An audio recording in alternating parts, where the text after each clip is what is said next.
எங்களின் தாய் நிலம் அந்நிய ஆதிக்கத்திடம் அடிமைப்பட்டு கிடந்தபோது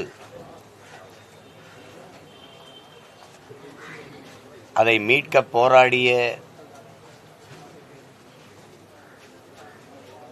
வீரப்பெண்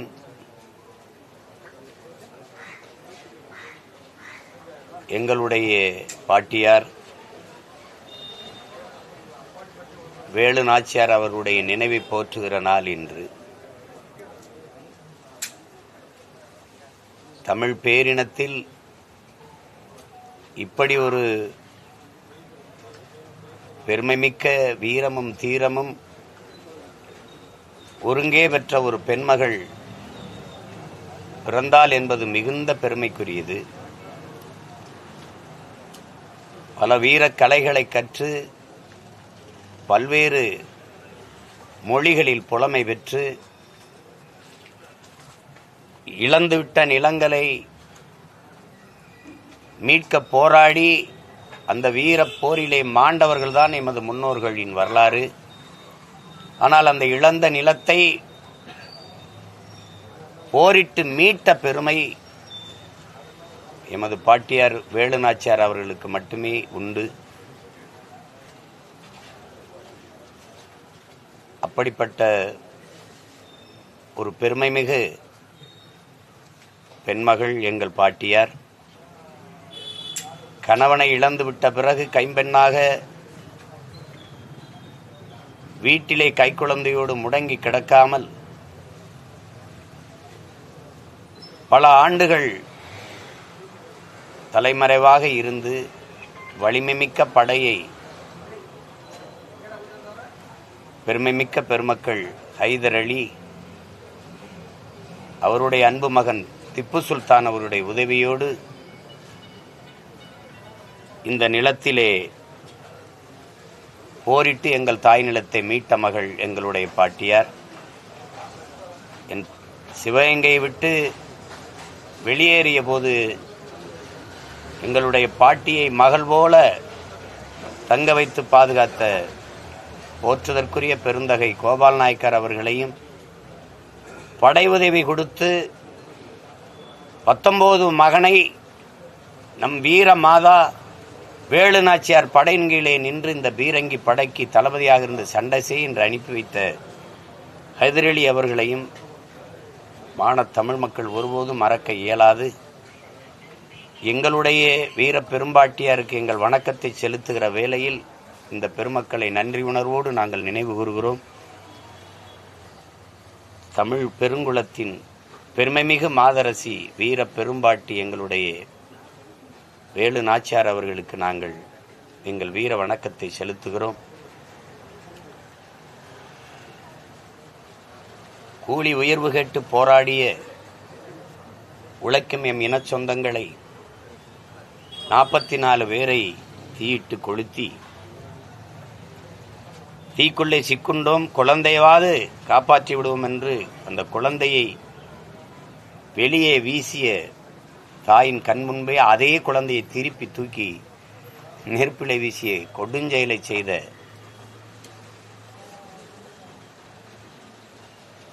அந்த துயரம் மிகுந்த நாள் இது.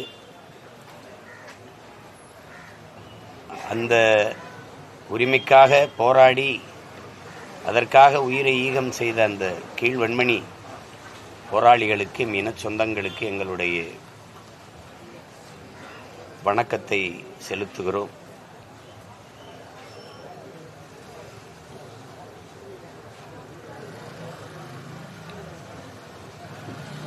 தமிழ் பேரின மக்கள், இளைய தலைமுறை தங்கைகள், தம்பிகள் நமது முன்னவர்கள் செய்த ஈகங்களை எல்லாம் நினைவில் வைத்து இழந்துவிட்ட உரிமைகளை மீட்டு இருக்கிற உரிமைகளை பாதுகாக்க சமரசமின்றி இருக்கிற இறுதி வாய்ப்பான அரசியல் களத்தில் நின்று போராடி வென்று முடிப்போம் என்கிற உறுதியை இந்நாளிலே ஏற்கிறோம். வேற அண்ணா பல்கலைக்கழகத்தில் ஒரு கல்லூரி மாணவி பாலியல் செயல்படுறாங்க. கற்பழிப்பு மூடி காவல்துறை வந்து மேல்மட்ட அதிகாரத்தை விசாரணை நடத்திட்டு வராங்க. பல்கலைக்கழக வளாகத்தில் இந்த ஒரு சம்பவம் நடந்தது.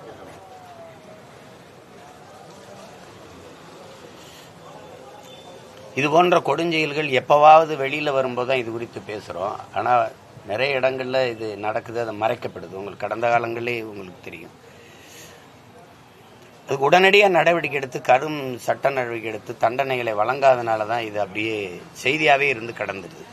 இப்போ உங்களுக்கு தெரியும், பொள்ளாச்சியில் நடந்த கூட்டு வன்புணர்வு கொலைகள், இந்த வன்புணர்வெல்லாம் காணொலியாக வரும்போது எவ்வளவு பதறி துடித்தார்கள் மக்கள். அப்போ அந்த எதிர்க்கட்சியாக இருக்கும்போது ஒன்று பேசினார்கள், திருப்பி அதிகாரத்துக்கு வரும்போது அதை பற்றிய நடவடிக்கை எடுத்ததாகவே செய்தி இல்லை. அதனால இந்த குற்றங்கள் ஒரு செய்தியாகவே வைத்து கடத்தப்படும் போது, அது மறைக்கப்படும் போது இந்த குற்றச்செயல்கள் தடுக்கப்படாமல் மீண்டும் மீண்டும் தொடரும். கடும் தண்டனைகள் மூலமாக தான் இது மாதிரி நிகழ்வுகள் நடந்தால் கடும் தண்டனை இருக்குங்கிற ஒரு உளவியல் அச்சம் வந்தால் தான் இந்த மாதிரி குற்றங்கள் தொடராது. இப்போ இது மாதிரி பார்க்கும்போது நம்ம பெண் பிள்ளைகளை படிக்க அனுப்புகிற நம்முடைய அப்பா அம்மா, நம்முடைய குடும்பத்தில் இருக்கிறவர்களுடைய மனநிலை தான் ரொம்ப முக்கியமானது. ஒரு அச்சமின்றி நம்ம பிள்ளைகளை அனுப்பி வைக்க முடியாது அப்படின்னு ஒரு தாய். நான் ஒரு போராட்டத்தில் ஈடுபட்டு கொடுக்கும்போது ஒரு 60 வயசு 70 வயசு இருக்கிற ஒரு பெரியம்மா என் கையை பிடிச்சி அழுதாங்க. உங்களுக்கு சொல்ல வார்த்தை வரல. என்னன்னா, அந்த பிள்ளைகளை பள்ளிக்கூடம் கல்லூரிகளுக்கு அனுப்பிட்டு நிம்மதியாக படுத்து உறங்க முடியல, ஏதாவது நீ செய்ய அப்படின்னாங்க. அது சொல்லி இப்போ ஒரு 10 வருஷம் இருக்கும். நான் அந்த நேரத்தில் என்ன செய்யறது? இப்போ நீங்கள் சொல்றதுக்கு பதில் தான் நான் சொல்ல முடியுது. இது மாதிரி குற்றங்கள் தொடராமல் இருக்கணும். கல்லூரி வளாகங்களில் உங்களுக்கு தெரியும், கல்லூரி பள்ளியில் வழிபாட்டு தலங்கள்லேயே அதிகமாக போதைப் பொருள் விற்கிற பழக்கம் வந்துடுச்சு. அது எல்லாருக்கும் தெரியுது, எல்லாரும் எடுத்து சொல்கிறாங்க இந்த மாதிரி நடக்குது அப்படின்னு. இந்த நிலத்தில் நடக்கிற குற்றச்செயல்களில் 100க்கு 90 விழுக்காடு நிறைந்த போதையில் தான் நடக்குதுங்கிறத நம்ம ஒத்துக்கணும். அது தடுக்கணும். ஒழுக்கத்தை கற்பிக்கிற, வாழ்வியல் நன்னறியை கற்பிக்கிற வளாகங்கள்லேயே இது நடக்குதுன்னா இதுக்கு மேலே நம்ம நாடாக இல்லை, அறம் சார்ந்த மக்கள் கூட்டமாக நம்ம இல்லை, ஒரு ஒழுங்கீனமான ஒரு கூட்டமாக நம்ம போயிட்டோம். நம்ம இது எப்படி சொல்கிறதுன்னு தெரியல. ஒரு சமூகமே குற்றச்சமூகமாக ஆயிடுச்சோங்கிற அச்சம் வருது. எதிர்கால பிள்ளைகளை, தலைமுறை பிள்ளைகளை எந்த நம்பிக்கையில் நாம் விட்டு செல்வதுங்கிற அச்சம் வரும். குடிக்க தண்ணி இல்லை, சுவாசிக்க காற்று இல்லை, உண்ண நஞ்சில்லாத உணவு இல்லை, படிக்க கல்வி இல்லை, படித்தா வேலை இல்லை. இப்படிப்பட்ட ஒரு இக்கட்டான சூழலில் இந்த கொடுமையும் வேற இருக்குது. இதில் எப்படி விட்டுட்டு போகிறதுங்கிற வேதனை தான் மிஞ்சுது. அரசு உரிய நடவடிக்கை எடுக்கும்னு நான் நம்புகிறேன்.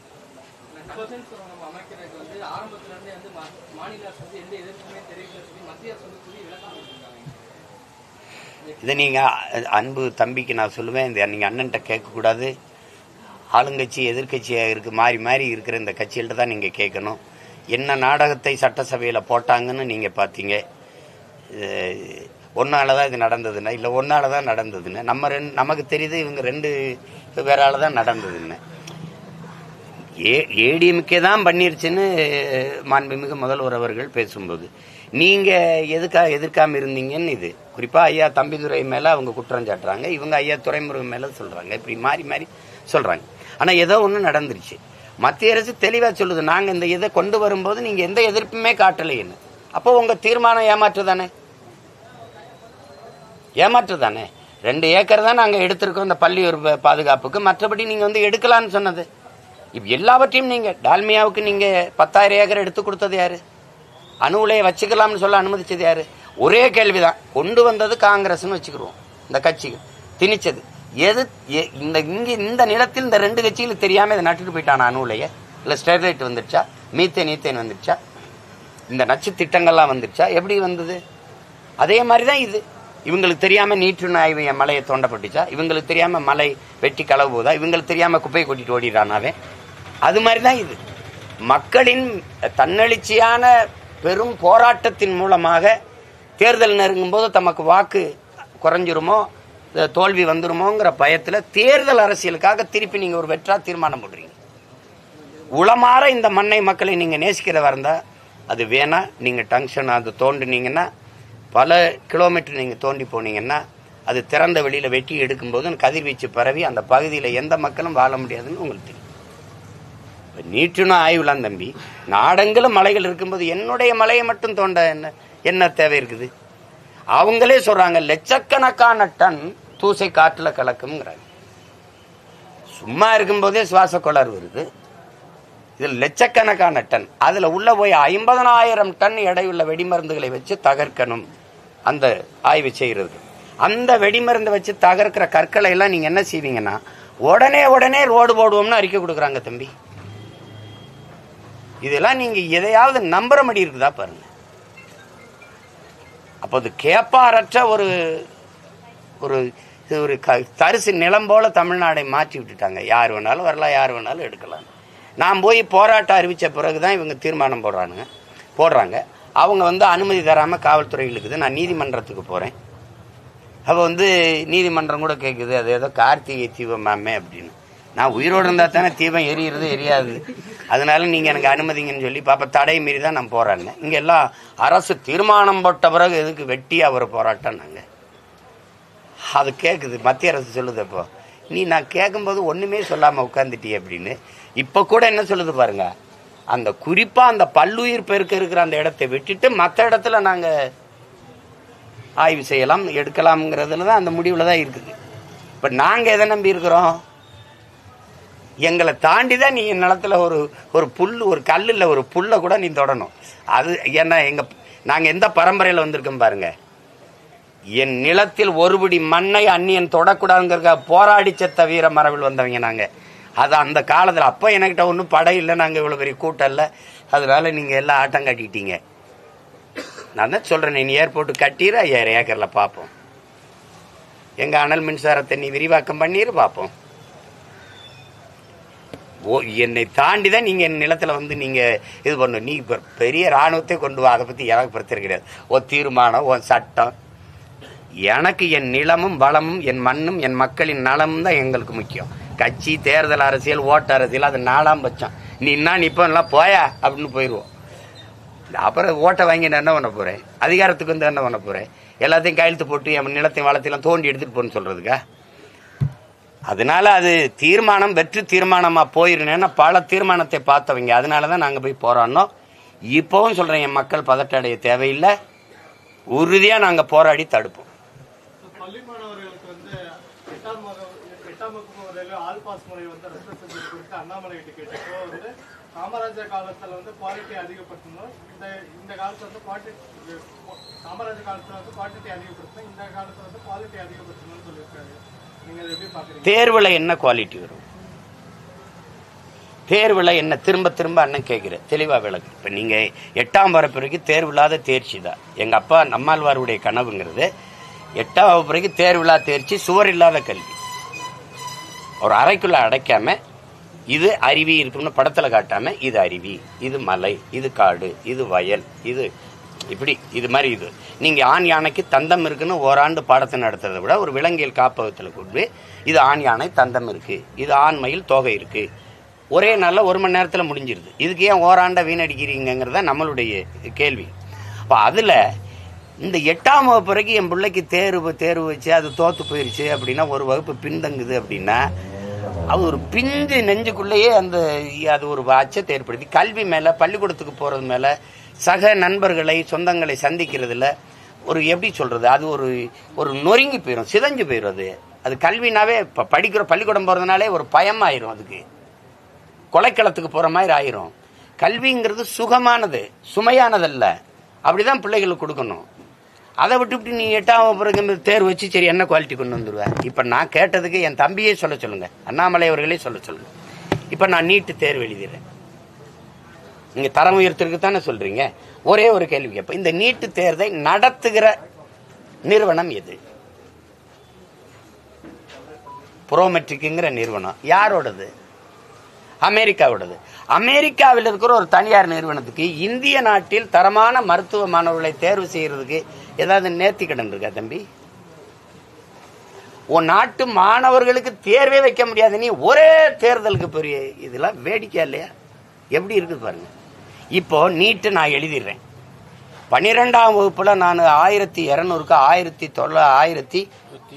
1199 வாங்கினா கூட எனக்கு மருத்துவராக தேர்வு தகுதி இல்லைன்றீங்க. ஆனா 800 850 வாங்கி பார்டர்ல எல்லையில் தேர்ச்சி பெற்ற மாணவனுக்கு தகுதி வந்துடுது. நீட்டில் தேர்ச்சி பெற்றான். நீட்டு எப்படியெல்லாம் நடக்குதுங்கிறத வட மாநிலங்களில் நீங்கள் பார்க்குறீங்க. அந்த சூப்பர்வைஸுங்கிற மேற்பார்வையாளர் நிற்கிறாரு, பார்த்து வச்சு எழுதிட்டு போயிடுறாங்க. அதை விடுங்க. இப்போ அந்த நீட்டில் தேர்ச்சி பெற்ற வர மாணவருக்கு பாடம் நடத்த போகிற ஆசிரியர் யார்? பேராசிரியர் பெருமக்கள் யார்? அவர் நீட் எழுதி வந்தவரா? இல்லை, பழைய பேராசிரியர். நீட்டில் தேர்ச்சி பெற்ற எனக்கு பாடத்திட்டம் எது? புதுசா இல்லை பழைய பாடத்திட்டம்? அதே பாடத்திட்டம், அதே பேராசிரியர். இதில் எப்படி தரமான மருத்துவர் உருவாயிருவாரு? இப்போ நீங்கள் சொல்றது எப்படி இருக்குதுன்னா, ஒரு தேநீர் சுவையா இருக்குன்னா அதுக்கு அளவான சர்க்கரை, தேயிலை தூள் இதெல்லாம் போட்டு செய்கிற அந்த அதில் சுவை வரல. இந்த வடிகட்டி இருக்குல்ல, ஒரு ஃபில்ட்ரு, அதில் ஊற்றி வடிகட்டணும். இந்த ஃபில்ட்ரு, இந்த வடிகட்டியால தான் இந்த தேநீர் சுவையா இருக்குன்னு சொன்னா நீங்கள் நம்புவீங்களா? அது மாதிரி தான் இந்த தேர்வு. மனித அறிவை மதிப்பெண்ணை வச்சு மதிப்பிடுவ மாதிரி ஒரு அறிவு கட்டத்தனம், ஒரு மடத்தனம் உண்டா உலகத்தில்? உண்டா சொல்லுங்க தம்பி. நான் 12வது முதல் மதிப்பெண் +2ல். நான் எக்கனாமிக்ஸ் காமர்ஸ் மேஜராக எடுத்து படித்தவன். என்னை பின்னாடி இருந்து பார்த்து எழுதுனா 2வது மதிப்பெண். அவர் என்னை விட பெரியவர், அண்ணன் தான் கூப்பிடுவேன். டப்புன்னு என் தாளை எடுத்து வச்சு எழுதிடுவாப்ல. அப்போ இது எப்படி, இந்த மதிப்பீடு எப்படி? நான் பல தடவை சொல்லியிருக்கேன். அந்த கரூரில் ஷாருக்குன்னு ஒரு தம்பி மைக்ரோ தீப்பெட்டி அளவில் ஒரு விண்கலத்தை படைச்சான். அவன் ஷாருக்குன்னு இருந்ததுனால முஸ்லீம்னால தூக்கி விட்டீங்க. அதை நாசா எடுத்துட்டு போய் பறக்க விட்டது. உங்களுக்கு புரியுதுன்னு நினைக்கிறேன். அவன் எவ்வளவு தெரியுமா? 760 தான் +2ல் வாங்கியிருந்தான்.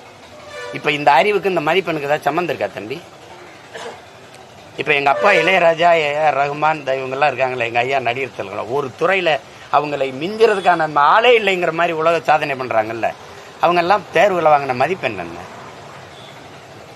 என்னத்தையாவது போய் பேசிட்டு கூடாது தம்பி. இந்த உலகத்தில் பெரிய விஞ்ஞானி தூண்டிமுள் கண்டுபிடிச்சவன், கலப்பை கண்டுபிடிச்சவன், மண்வெட்டி கோடாரி அருவாள் கண்டுபிடிச்சவன், இவன்லாம் எந்த இன்னும் பல்கலைக்கழகத்தில் பட்டம் வாங்கிட்டு வந்தான்?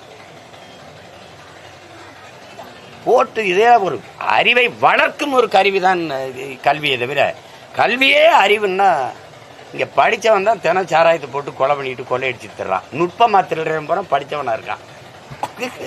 இதுக்கு என்ன பண்ணுறது?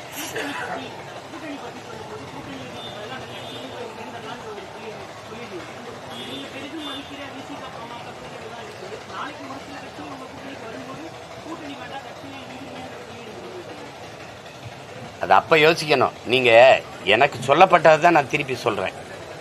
நம்ம ஒரு கேள்வி எழுதா எழலையா?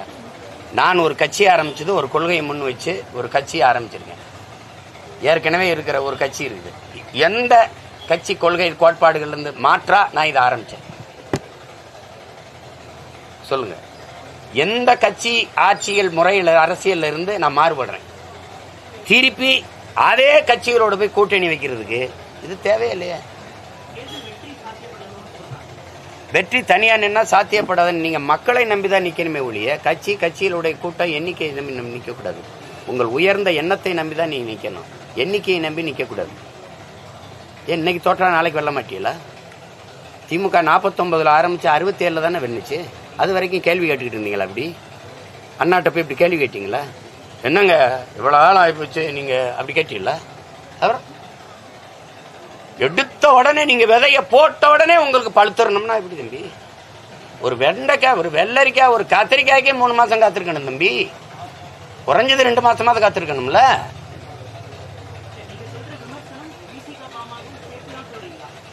எல்லாருக்கும் தான் சொல்றேன், கூட்டணிக்கு ஏன் போகணும்? எங்க ஐயாட்ட கேட்போம். எங்க ஐயாவுக்கு மது எதிரான கொள்கை, மதுவை ஒழிக்கணும்னு நினைக்கிறோம். எல்லாருமே எங்க அண்ணன் நினைக்கிறாரு, நானும் நினைக்கிறேன். இந்த மண்ணை மக்களை நேசிக்கிற எந்த மகனும் நினைப்பான். எங்க ஐயாவுக்கு அது மது ஒழிப்புல அப்ப இருந்தே உறுதியா இருக்காங்க.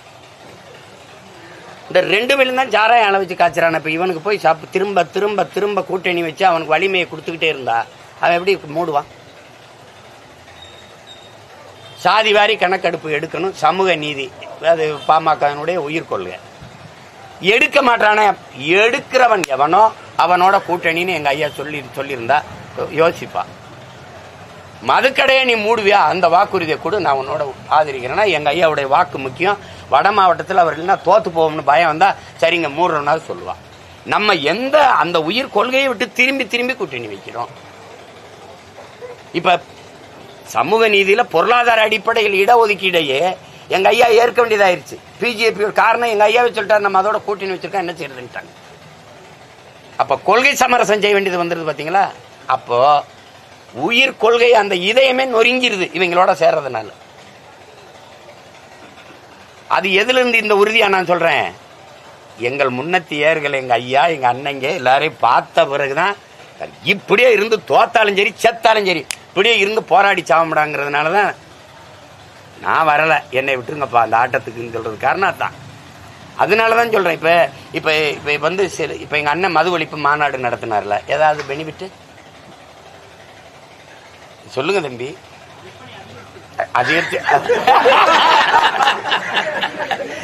மது மது விழிப்புணர்வு கொடுத்தா அவன் நல்லா விழிச்சுக்கிட்டான். இப்ப ஒண்ணு இல்ல, என் ரத்தத்தை எடுத்துக்குருவான் என் உயிர் சகோதரன் வேல்முருகன் எடுத்து அன்னைக்கு ஒரு வலைவெளியில பாக்குறேன் பேசுறாப்ல. நான் என் தொகுதிக்கு ஏதாவது பண்ணிடுவாங்கன்னு பார்த்தேன். 3.5 ஆண்டுகள் பொறுத்துட்டேன், இன்னும் 1.5 ஆண்டு தான் தேர்தலுக்கு இருக்கு, ஒண்ணுமே செய்ய மாட்டாங்க. அதை தான் நான் சொல்றேன், அவன் ஒண்ணுமே செய்ய மாட்டான். இப்ப இன்னும் 1.5 வருஷத்துல என்ன பண்ணிடுவாங்க? பண்ருட்டி அப்படி சொர்க்கமா மாத்தி விட்டுருமா திமுக? தனியா நின்னுதான் தம்பி. என்ன தம்பி நீங்க ஒரே நாள்ல படக்குன்னு வர்றதுக்கு விட்லாச்சாரிய மந்திர கொள்ள தம்பி. ஒவ்வொரு இலையாதான் தான் மலர முடியும் தம்பி. நீங்க என்னைய முன்மாதிரி எடுக்க மாட்டீங்க. எனக்கு என்ன இருந்தது சொல்லுங்க தம்பி.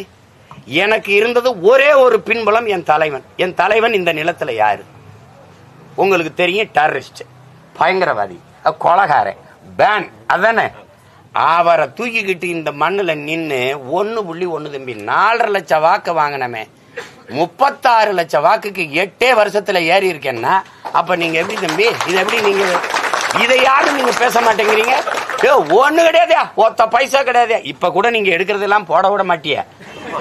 எதையா ஏதாவது அதுல ஒரு பிரச்சனை வருதா, எதை திரும்ப திரும்ப விவாதத்துக்கு எடுக்க முடியுமா, அதான் போடுவீங்க, காட்ட மாட்டீங்க. ஏன்னா நாங்க தமிழர்கள் தீண்டத்தகாத இனக்கூட்டம் இந்த மண்ணுல.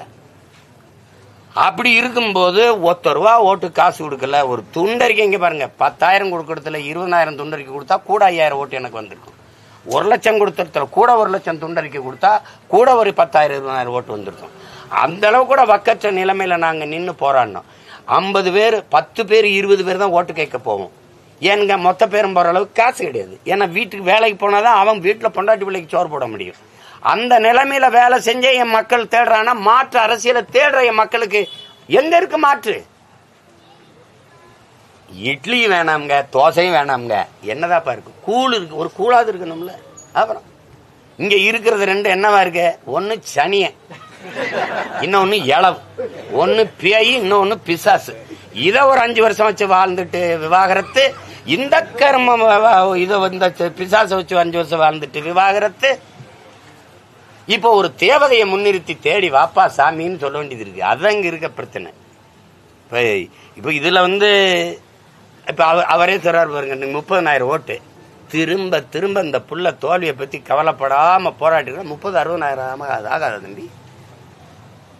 ஆகுமா ஆகாத? நீங்க சொல்லுங்க. நீங்க அதாவது என்கிட்டே சொல்றாரு, உங்களை மாதிரி போராடுறது என்னால முடியாது, நான் உறுப்பு. ஏன்னா அவர் 2 முறை இருந்துட்டாரு, அதனால நான் சட்டமன்ற உறுப்பினர் ஆகணும்னா அப்ப அது என்கிட்ட தான் கேட்டாரு.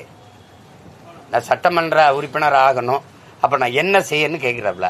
அவர் ஒரு வாய்ப்பு கொடுக்குறாரு. ஒரு வாய்ப்பு ஏடிஎம்கே இருக்கு, இன்னொரு வாய்ப்பு டிஎம்கே இருக்கு. டிஎம்கேல எங்களுக்கு இனத்தை கொண்ட காங்கிரஸ் இது துரோகம் பண்ணது, இதோட போய் சேர்றதான்னு யோசிக்கிறார். சரிதான். ஆனா அங்கே எங்க ஐயா இருக்காரு. யாரு?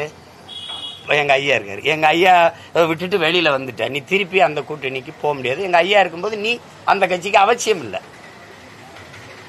வட மாவட்டத்தில் எங்க ஐயா விட வலிமையா இருக்கா, அப்ப அது ஆள் தேவையில்லை. அப்ப நான் என்ன சொல்றாரு, தினகரன் ஐயா கூட போட்டாங்கிறாரு. நான் கேட்ட தினகரன் ஐயா கூட போய் நீ ஆசைப்படுற எம்எல்ஏவா எப்படி ஆவேன்னு நான் கேட்கிறேன். நாங்க இப்படிதான் பேசிப்போம், அண்ணன் தம்பியை தானே இது. அப்ப நான் என்னதான் செய்யறது? எம்எல்ஏ ஆன்னு விரும்பிட்டேன், நீ இதுக்கே போ அப்படின்னு. இல்ல அது விமர்சனம் அப்படின்னா பேசாம இரு, விரும்பிட்டா போ. அதுக்கப்புறம் அதை தாங்கி தான் ஆகணும். இப்ப யாரு அவர் போனதெல்லாம் யாரும் விமர்சிக்கல, அவர் தான் சொல்றாரு எனக்கு ஒன்னும் செய்யலன்ட்டு. கேளு கேளு, எனக்கு தேர்தலுக்கு ஏதாவது கடலூருக்கு ஒரு ஏதாவது 10 லட்சமாவது கொடுத்து விடு அந்த 2 தொகுதிக்குன்னு. சிரிக்கிறாப்ல. என்கிட்ட போய் காசு கேட்கிறீங்க, 28 கோடி கடனா இருக்கேன்றாப்ல. என்ன சொல்ற? என்ன பண்ண சொல்றீங்க? இந்த தேர்தலில் நின்று நான் அவ்வளவு செலவாகி போச்சு, இடத்த விற்று கடனை கட்டிக்கிட்டு இருக்கேன்றது இது தேவையாது? அந்த 28 கோடியை அந்த தொகுதிக்கு செலவிட்டு போயிருந்திருக்கலாம்.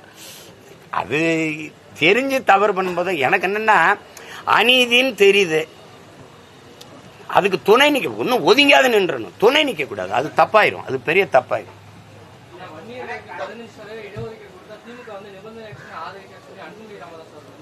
அது எங்க ஐயாவுக்கு தெரியும், அது கொடுக்காது, நம்ம ஆதரிக்க போறது இல்லைன்னு எங்க ஐயா. தம்பி அது கொடுக்காது தம்பி, அது கொடுக்காது. இப்ப எங்க ஐயா கேட்கிறாருல, இன்னும் 1.5 ஆண்டு இருக்குல்ல, அதை பத்தி ஏதாவது வாயா திறக்கிறாரு என்பார்.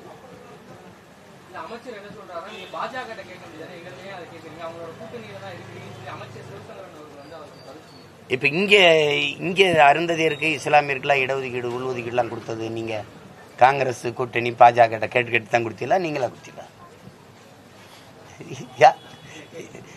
நீங்களா தானே கொடுத்தீங்க. அப்புறம் இப்ப 10.5 விழுக்காடு ஐயா எடப்பாடியா தானே கொடுத்தாரு. அப்புறம் ஒன்னா பந்தா அங்கதிக்கு போட்டு அங்க போ. இஸ்லாமிய சிறைக்கைதி ஆளுநர் விட மாட்டாரு, அவர்கிட்ட கேளு. அப்ப நீ எதுக்கு இங்க? நாங்க தான் எல்லாத்தையும் தீர்க்க போறோம்ட்டு வந்துட்டு அப்புறம் எல்லாமே மத்திய அரசுனா நீங்க தானே மாநில தன்னாட்சி பேசுனது, மாநில உரிமைகள்லாம் பேசுனது நீங்க தானே. இது மாநில உரிமையில இருக்கா இல்லையா? சாதிவாரி கணக்கெடுப்பு எடுக்கிற உரிமை மாநில அரசுக்கே இருக்கு. மாநில அரசுகளே எடுக்கலாம்னு உச்சநீதிமன்றம் சொன்ன பிறகும் மத்திய அரசு தான் எடுக்கணும்னு சாட்டி விடுறது எப்படி? அதனால ஏன் அவர் தான் இருக்காரு, நீங்க 40 உறுப்பினர் வச்சிருக்கீங்கல்ல, நீங்க பேசி வாங்கி கொடுக்க வேண்டியதானே? நீங்க பேசி வாங்கி கொடுக்க வேண்டியதானே? அது தேர்தலில் தனித்து தன்னம்பிக்கை உங்ககிட்ட அது இருக்கு. ஆனா பிற கட்சி தரவே இல்லை. 25 வருஷத்துக்கு அப்புறம் இப்பதான் பிசிக தேர்தல் அங்கீகாரம் கிடைச்சிருக்கு.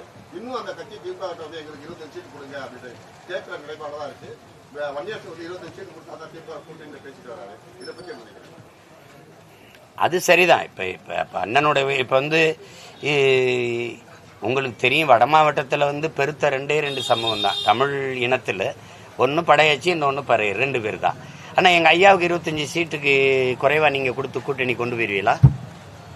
எனக்கு தெரிஞ்ச எங்கள் ஐயா 30 சீட்டு வாங்கி திருப்பி ஏதோ தமாகல வருதுன்னு ஐயா கருணாநிதி கேட்டாருன்னு 2 சீட்டு விட்டு கொடுத்தாரு. 28 சீட். அப்போ நான் எங்கள் ஐயாவோட இருந்து வேலை செய்கிறேன். பாமகவுக்கு உங்களுக்கு தெரியும், குறைஞ்சது 27, 28. ரொம்ப கூட்டணிகள் அதிகமாக வந்துச்சு, ஆளுக்கு கொடுக்க வேண்டியது இருக்குது, நீங்கள் விட்டு கொடுங்கன்னா 25 குறையாமல் வாங்குவார். உங்களுக்கு தெரியும். அதுக்கு இணையான ஆற்றல் அந்த மக்கள் பெருக்கம் கொண்ட ஒரு சமூகம் தானே. அதனால எங்கள் அண்ணன் அவர் தாமதம், முதல்ல தந்தாதான் வருவேன்னா கொடுத்துருப்பாங்க. அது கேட்டு பெறதுல எனக்கு மகிழ்ச்சி தான்.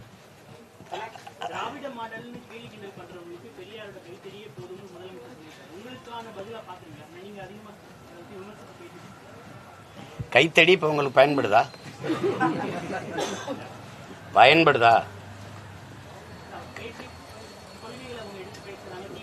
இதுல இருந்து தெரியுதா? ஒண்ணுமே தெரியல. கடைசியா குச்சியை உண்டிட்டிய, தடியை உண்டிட்டிய. நீங்க தத்துவம் என்னன்னு கேட்டா கைத்தடி, கல்யாணம், திராவிட மாடல் என்று கேட்பவர்களுக்கு ஒன்று சொல்லுவேன். இதுதான் இப்ப நடக்குதே, இந்த கல்யாணம் தான் திராவிட மாடல். உன்னை திராவிட மாடல் என்றால் என்ன என்று கேட்க வைத்ததே அதுதான் திராவிட மாடல். இந்த குச்சி பெரியார் கைத்தடிதான் திராவிட மாடல். எப்படி கோணையா வளைஞ்சு இப்படி இருக்கிறதாக திராவிட மாடலா? ஒரு தம்பி, நீ என்னத்தே சொல்லு, திராவிடம்ங்கிறது எந்த மொழி சொல்லு, அதை மட்டும் சொல்லு. நான் சொல்லல, எனக்கு தெரியல. திராவிடத்தை சொல்றவங்க கேட்டு சொல்லு. எனக்கு தெரியலப்பா. தலித்துங்கிறது எந்த மொழி சொல்லணும்னு எனக்கு தெரியல, கேட்டு சொல்லு. அதை விடுவோம். திராவிடம் தானே இங்க பெரிய திராவிடம். திராவிடம் திராவிடம் திராவிடம் திராவிடம்னா எந்த மொழி சொல், அது எதை குறிக்குது? ஒரு கட்டுரை எழுதியிருக்கிய, எனக்காக தான் எழுதியிருக்க. திராவிடம் என்பது ஒரு நிலத்தை குறிக்கிறது, ஒரு இனத்தை குறிக்கிறது, ஒரு நாகரிகத்தை குறிக்கிறது, ஒரு பண்பாட்டை குறிக்கிறது. ஒரு என்ன சொல்றது, ஒரு மொழியை குறிக்கிறது, அது ஒரு வாழ்வியலை குறிக்கிறது. அது குடுகுடுப்புக்கார நல்ல காலம் பிறக்குது, நல்ல காலம் பிறக்குது, வாழ்க்கை குறிக்குது, நிறைய குறிக்கிறீங்க. பாப்பா என்னன்னு சொல்லுப்பா. சும்மா ஏதோ செத்து போனதை பிடிச்சி பேசிட்டு இருப்பாங்க. ஒரு திராவிடம் என்றால் இதை குறிக்குது, இப்படி இது கோட்பாடு அப்படின்னு ஏதாவது சொல்ல தெரியுதா? மரபு இனம்ங்கிறது திராவிடம்ங்கிறது மரபு இனம். சரி, யாரெல்லாம் திராவிடர்? என்னை கேட்டியல்ல, யாரெல்லாம் தமிழர்னு. யாரெல்லாம் திராவிடர்? கன்னடர், தெலுங்கர், துளுவர், மலையாளி, இவங்கெல்லாம் எந்த மொழியிலிருந்து பிரிந்து பிறந்தவர்கள்? தமிழிலிருந்து. அப்போ ஒன்று நீங்கள் தமிழியம்னா சொல்லியிருக்கலாம், திராவிட மொழின்னா தமிழிய மொழி குடும்பங்கள்னாலும் சொல்லியிருக்கலாம். இல்லை, சரி திராவிடம்னு சொன்னீங்க.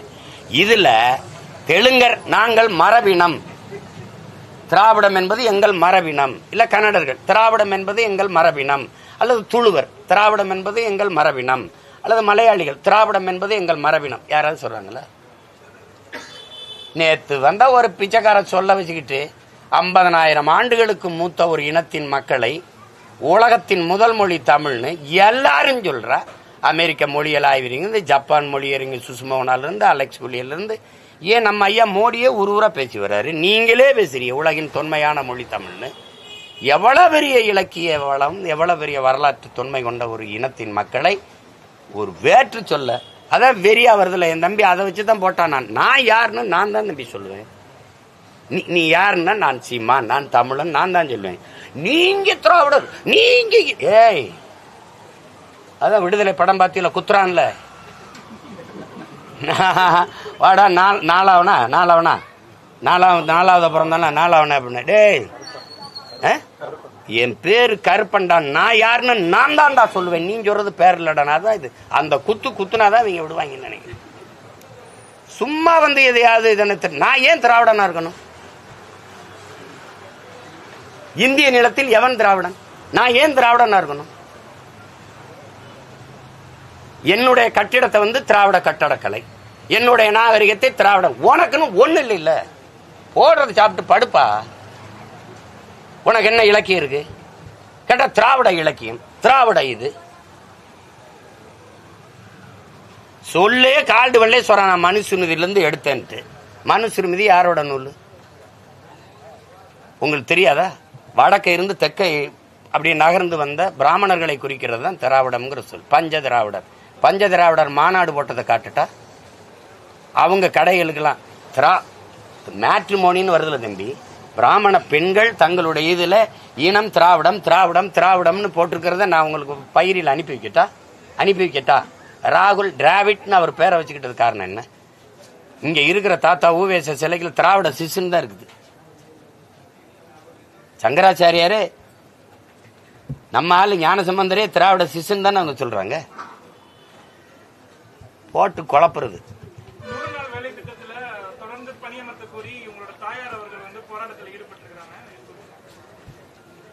எங்க அம்மாட்ட போய் கேளுங்களேன். இந்த 100 நாள் வேலை திட்ட சனியனால எங்க வீட்டுல வேலைக்கு ஆள் வர்றதில்ல. அம்மாவா ஒத்தாளா கிடந்து வேலை செய்யறாங்க.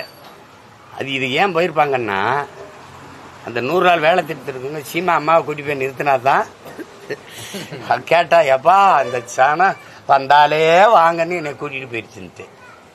அது ஏதோ ஊர்ல இருக்கிறவங்க கூப்பிட்டுருப்பாங்கன்னு போயிருப்பாங்க. உண்மையிலே 100 நாள் வேலை திட்டத்துல பாதிக்கப்பட்ட வேளாண் குடும்பத்துல என் குடும்பமும் ஒன்று.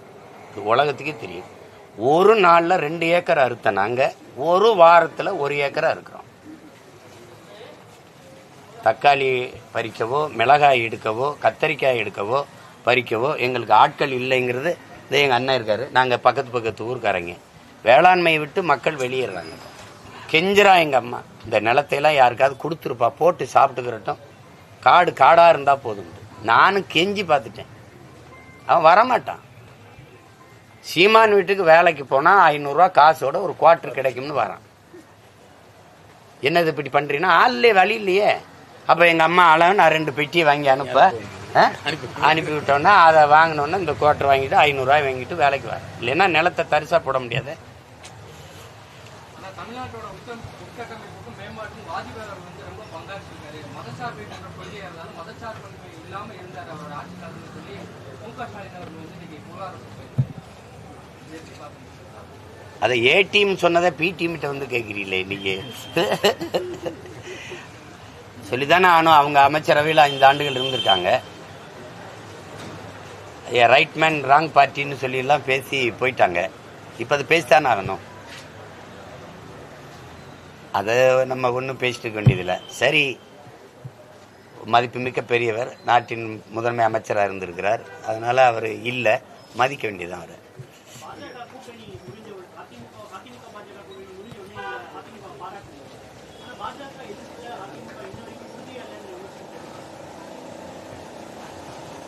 திமுக எதிர்ப்புல உறுதியா இருக்குதுன்னு நினைக்கிறீங்களா? நீங்க கண்டிக்கிறீங்களா? நீங்க எதிர்க்கிறீங்களா? நீங்க எதிர்க்கிறீங்களா? அதான் பேச்சு. அடுத்தவரை சொல்லாதீங்க. நீங்க என்னவா இருக்கு? நீங்களே உங்க மேடையில சொல்றீங்க, உங்க அப்பாவோட 100 ரூபா நாணயம் வெளியிட்டதுக்கு ராஜ்நாத் சிங்கை கூட்டிட்டு வந்து வெளியிடுறீங்க. நீங்க என்ன சொல்றீங்கன்னா, அவர் சொல்றாரு, எங்க அம்மா ஜெயலலிதா அவங்களுக்கு நாங்க நாணயம் வெளியிடும் போது நாங்க யாரையும் கூப்பிட்டு நாங்களா தான் வெளியிட்டோம்னு. அப்ப அவங்க கூட்டணியில இருந்தாங்க. கூட்டணியில் இருந்தும் உங்களுக்கு அவங்க வரல. கூட்டணி நாங்க இல்லாமலே அவர் வந்து அவங்க எங்க அப்பாவை காசை வெளியிடுறாங்க அப்படின்னா, இப்படி சொல்ல வரும்போது நீங்க என்ன புரிஞ்சுக்கிறீங்க? கூட்டணியில இருந்தாலும் அவங்க வரல, கூட்டணியில இல்லாமலே அவங்க வராங்கன்னா உண்மையான கூட்டணி யாரப்போ? எங்க எதிர்த்தீங்க? சதுரங்க விளையாட்டா? வந்துருங்க. கேலோ இந்தியாவா? வாங்க, வந்து தொடங்குவீங்க. பிஜேபி ஆளுகிற மாநிலங்களுக்கு கூட இவ்வளவு நலத்திட்டங்களுக்கோ அதுக்கோ திட்டத்துக்கோ விளையாட்டுக்கோ அவர் போனது கிடையாது. ஒரு காரணம் சொல்லுங்க. மாலையில் அப்பா, காலையில் தம்பி உதயநிதி, மாலையில் முதல்வர், 2 பேரும் போய் சந்திச்சிங்கல்ல. எதுக்காக பிரதமரை சந்திச்சீங்க? என்ன பேசுனீங்க? போகும்போதும் சொல்லல, சந்திச்சுட்டு வந்தும் சொல்லல. நீங்களாவது கேட்டு சொல்லுங்களேன். அதானி தமிழ்நாட்டுக்குள்ள வந்தார்ல, நீங்க யாராவது அவரை சந்திச்சு பேட்டி கேட்டீங்களா? ஏன் வந்தீங்க அப்படின்னு? இல்ல இவங்களாவது சொன்னாங்களா? அதானி யாரை வந்து விடுவின்னு வந்து கடற்கரை பார்த்து அப்படி போயிட்டாரா? இல்ல எப்படி? ஒரு நாட்டின் உயர்ந்த ஒரு பணக்காரராக இருக்காரு, பெரிய தொழிலதிபராக இருக்காரு, உலக பணக்காரர்ல ஒருத்தருன்றீங்க. அவர் இந்த நாட்டுக்குள்ள வாராரு, தமிழ்நாட்டுக்குள்ள யாரை சந்திச்சாரு, எதுக்காக சந்திச்சாரு, எந்த தகவலுமே வரல. அப்புறம் எதிர்க்கிறேங்கிறீங்க. எந்த இடத்துல எதிர்க்கிறீங்க? எந்த புதிய கல்விக் கொள்கை எதிர்க்கிறீங்களா? ஒரு நாடு ஒரு தேர்தலை நீங்க எதிர்க்கிறீங்களா? 75லேயே ஆதரிச்சவர் ஐயா கலைஞர் அவர்கள். அம்பேத்கரை பத்தி அமித்ஷா பேசின, அதுக்கு முன்னாடி பேசின பெருந்தகை ஐயா கருணாநிதி அவர்கள். இந்த அம்பேத்கரை வச்சுக்கிட்டு இந்த தன்னலவாதிகள் பிழைப்பு நடத்தி கொண்டிருக்கிறார்கள் பேசுனது இருக்கு. நான் தலைப்பு செய்தி அன்றைய பத்திரிகையில் வந்ததெல்லாம் கூட உங்களுக்கு அனுப்பி வைக்கிறேன். எது ஒன்றை நீங்க விட்டு வச்சிருக்கீங்க பேசாது, எது ஒன்றுல சரியா இருந்திருக்கீங்க சொல்லுங்க. நல்லது.